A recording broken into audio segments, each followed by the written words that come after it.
امام خمینی کے والد سید مصطفیٰ موسوی بھی انقلابی نظریات رکھتے تھے۔ انہی نظریات کی وجہ سے ان کے علاقے کے ایک بڑے ذمہ دار نے انہیں 74 برس کی عمر میں شہید کر دیا۔ اس وقت امام خمینی 9 ماہ کے شیر خوار بچے تھے۔ امام خمینی نے اپنی والدہ اور پھوپھی سے تعلیم حاصل کی۔ جب جوان ہوئے تو باپ کی طرح علم دین سیکھا اور انقلابی رجحانات کو عام کرنا شروع کیا۔ عوام میں دینی رجحانات کو فروغ دیا اور امام خمینی کے انقلابی نظریات سے متاثر ہو کر قم شہر کے باہر کے لوگ بھی امام خمینی کے اجتماعات میں شرکت کرنے لگے اور حکومت کے کان کھٹکنے لگے۔ دوسری جانب امریکہ ایران میں تیل کے مفادات کی وجہ سے شہنشاہیت ہی قائم رکھنا چاہتا تھا۔ چنانچہ 1961 میں شہنشاہ ایران کو واضح الفاظ میں کہہ دیا گیا کہ امریکہ اسی صورت میں ان کی مدد کر سکتا ہے جب اس کی تجویز کردہ اصطلاحات ایران میں نافذ کر دی جائیں۔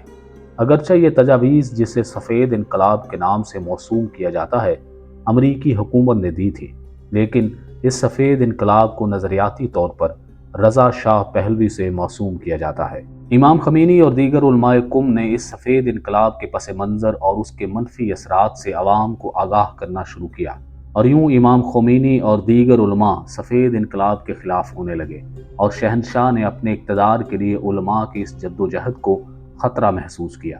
اس نے علماء اکرام پر نظر رکھنے کا حکم دیا اور ان کے اجتماعات کو درہم برہم کیا گیا۔ ان کو گولیوں کا نشانہ بنایا گیا اور قید و بند کی صوبتوں سے گزرنا پڑا۔ ان حالات میں آیت اللہ محسن طبطائی اور آیت اللہ حکیم نے امام خمینی اور دیگر علماء کو عراق ہجرت کرنے کی دعوت دی، اور امام خمینی نے ترک وطن کرنے کی بجائے ایران ہی میں رہ کر شہنشاہیت کے حکم کے خلاف جدوجہد کو مناسب خیال کیا۔ بعد میں امام خمینی اور ان کے رفقا شاہ کی حکومت کے خلاف برسر پیکار ہوئے۔ امام خمینی کو قم سے گرفتار کر لیا گیا۔ عورت، مرد، بچے، جوان اور بوڑھے، غرض جس نے بھی یہ خبر سنی وہ سب نعرے لگاتے ہوئے سڑکوں پر نکل آئے۔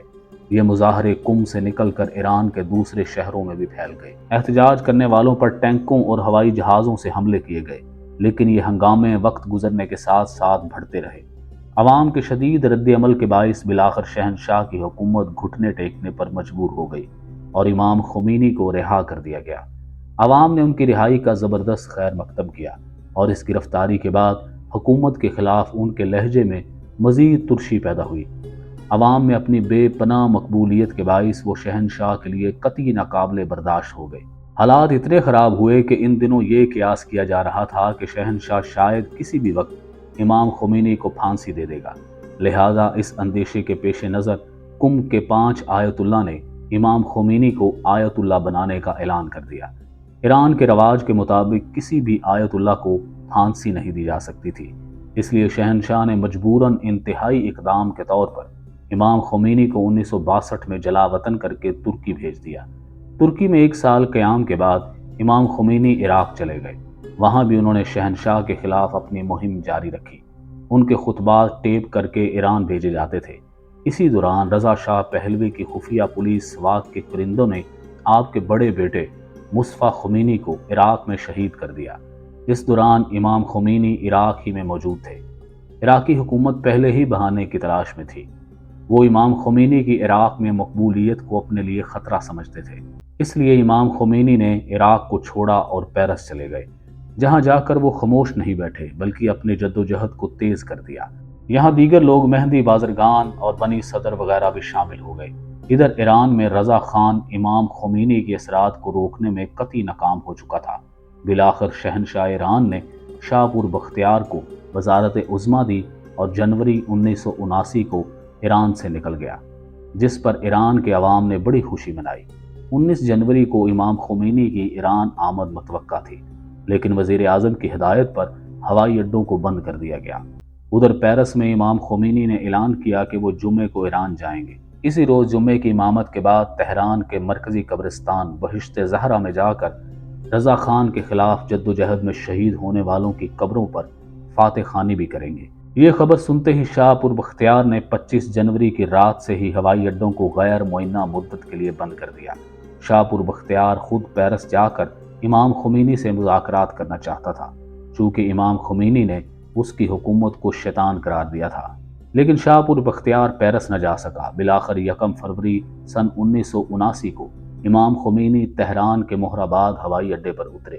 جیسے ہی ہوائی جہاز کا دروازہ کھلا، کالی پگڑی اور ٹخنوں تک لمبے پجامے میں ملبوس ایک کمزور جھکی ہوئی کمر والے بوڑھے نے 16 سال بعد اپنے چہرے پر ٹھنڈی ایرانی ہوا کا جھونکا محسوس کیا۔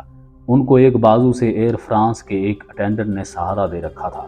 ایرانیوں کا ایک ہجوم خمینی کے استقبال کے لیے وہاں جمع تھا۔ انہیں پہلے آسمانی نیلے رنگ کی مرسڈیز کار میں بٹھایا گیا، لیکن لوگوں کا ہجوم اتنا تھا کہ انہیں ہیلی کاپٹر میں شفٹ کرنا پڑا۔ جب تک وہ گاڑی میں تھے، وہ ان سڑکوں کے نام پوچھتے رہے جن سے وہ گزر رہے تھے۔ جب انہوں نے برسوں پہلے تہران چھوڑا تھا تو تب اور اب کے ایران کے درمیان بہت فرق تھا۔ ان کی آمد تک شاہ کے دور کے وزیر اعظم شاہ پر بختیار نے استعفیٰ نہیں دیا تھا۔ اسے نظر انداز کرتے ہوئے خمینی نے مہدی بازرگان کو وزیر اعظم مقرر کر دیا، لیکن ایرانی وزیر اعظم نے کرفیو کا حکم دیا تاکہ یہ ظاہر ہو کہ وہ اقتدار پر قابض ہے۔ خمینی نے جب یہ سنا تو ایک کاغذ نکالا اور اس پر فارسی میں لکھا، کرفیو کی پیروی نہ کریں۔ اس کاغذ کے ٹکڑے کو ہر ٹیلی ویژن پر دکھایا گیا۔ اس کے فوراً بعد لوگ کرفیو کے خلاف احتجاج کرتے ہوئے سڑکوں پر نکل آئے۔ جنرل غرابی نے نو منتخب وزیر اعظم بازرگان کو بلایا اور ان سے کہا کہ وہ اپنا نمائندہ بھیجیں تاکہ وہ فوج کا کنٹرول ان کے حوالے کر دیں۔ 11 فروری کو جنرل غرابی نے اچانک اعلان کیا کہ اب سے فوج سیاسی طور پر غیر جانبدار رہے گی۔ انہوں نے تمام فوجی یونٹوں کو بیرکوں میں جانے کا حکم دیا۔ اس دن سے ہی سڑکوں پر انقلابیوں کا قبضہ ہو گیا۔ بختیار نے اپنا عہدہ چھوڑنے کا اعلان کیا اور روپوش ہو گئے۔ اس دن کے بعد سے پرانی حکومت سے وابستہ فوجی افسران کو گرفتار کر لیا گیا۔ ڈیسمنڈ ہارنی نے اپنی کتاب دی پریسٹ اینڈ دی کنگ میں لکھا ہے کہ 12 فروری کی رات پہلے جنرل نصیری، شاہ کے خاص الخاص اور ان کی بدنام زمانہ خفیہ ایجنسی سواک کے سربراہ نصیری کو مارا پیٹا گیا، اور پھر انہیں جنرل ربی، ناجی اور خولروداد کے ساتھ 15 فروری کی رات ایک سکول کی چھت پر گولی مار دی گئی۔ ایک ہفتہ پہلے ہی خمینی نے اس سکول کو اپنا ہیڈ کوارٹر بنایا تھا۔ خمینی نے صادق خلخیلی کو مقدمے کی سماعت کے لیے مقرر کیا۔ اس نے خلخیلی کو ہدایت کی کہ ان لوگوں کی باتوں کو سنیں اور اس کے بعد ان سب کو جہنم واصل کر دیں۔ فرانس میں آیت اللہ خمینی نے بھلے ہی ایران میں جمہوریت کی واپسی کی خواہش کا اظہار کیا ہو، لیکن ایرانی سرزمین پر قدم رکھتے ہی ان کی تمام تر توجہ ایران میں ایک بنیاد پرست اسلامی ریاست کے قیام پر مرکوز تھی۔ کون کیفلن لکھتا ہے کہ ان جرنیلوں کو آنکھوں پر پٹیاں باندھ کر سکول کی چھت پر لے جایا گیا، جہاں انہیں ایک ایک کر کے گولی مار دی گئی۔ جب خمینی کو ان کی موت کی خبر ملی تو وہ لاشوں کو دیکھنے کے لیے خود تنگ سیڑھیوں سے چڑھ کر چھت پر گئے اور 1 منٹ تک وہاں رہے۔ اس کے بعد ان لاشوں کو فلم بنا کر ایرانی ٹیلی ویژن پر دکھایا گیا۔ اس سے یہ پیغام دینا مقصود تھا کہ آیت اللہ خمینی کی اسلامی انصاف کی روایت اب ایران کی سرزمین پر اپنی جڑیں جمانے والی ہے۔ سن 1999 میں خمینی نے سیٹنک ورسز کے مصنف سلمان رشدی اور اس کتاب کی اشاعت سے وابستہ افراد کے خلاف موت کا فتویٰ جاری کیا۔ انہوں نے دنیا بھر کے مسلمانوں سے اپیل کی کہ وہ رشدی کو دیکھتے ہی قتل کر دیں۔ اعلان کیا گیا کہ جو شخص رشدی کو قتل کرے گا اسے $26 لاکھ کا انعام دیا جائے گا۔ 3 جنوری 1999 کو خمینی کی موت ہو گئی تو تہران ریڈیو کے پریزنٹر نے روتے ہوئے اس کا اعلان کیا۔ ملک بھر میں ہنگامی حالات کا اعلان کر دیا گیا اور ٹیلی فون لائنیں کاٹ دی گئیں۔ تمام ہوائی اڈے بند کر دیے گئے اور ایران کی سرحدیں سیل کر دی گئیں۔ اس وقت ایران کے صدر رفسنجانی کو لگا کہ خمینی کی اس دنیا سے چلے جانے سے ایران میں استحکام آئے گا۔ خمینی کے جنازے میں لاکھوں ایرانیوں نے شرکت کی۔ ان کی میت کو پہلے ایئر کنڈیشن باکس میں رکھا گیا تاکہ لوگ ان کے آخری دیدار کر سکیں۔ ایک اندازے کے مطابق خمینی کے جنازے میں تقریباً 20 لاکھ افراد نے شرکت کی تھی۔ اس وقت ہجوم اتنا تھا کہ تہران کے فائر بریگیڈ کو لوگوں پر پانی کی بارش کرنا پڑی تاکہ وہ گرمی اور دم گھٹنے سے بے ہوش نہ ہو جائیں۔ بالآخر ان کی میت کو ہجوم سے بچانے کے لیے ہیلی کاپٹر میں منتقل کرنا پڑا، لیکن جیسے ہی ہیلی کاپٹر اترا، ہجوم نے آگے بڑھ کر خمینی کی لاش کو قبضے میں لے لیا۔ لوگوں میں ان کے سفید کفن کا ٹکڑا حاصل کرنے کا مقابلہ شروع ہوا تاکہ وہ اسے یادگار کے طور پر اپنے پاس رکھ سکے۔ ایرانی میڈیا نے بتایا کہ خمینی کو سپرد خاک کیے جانے کے دوران تقریباً 20,000 افراد زخمی ہوئے اور درجنوں کی جانیں چلی گئیں۔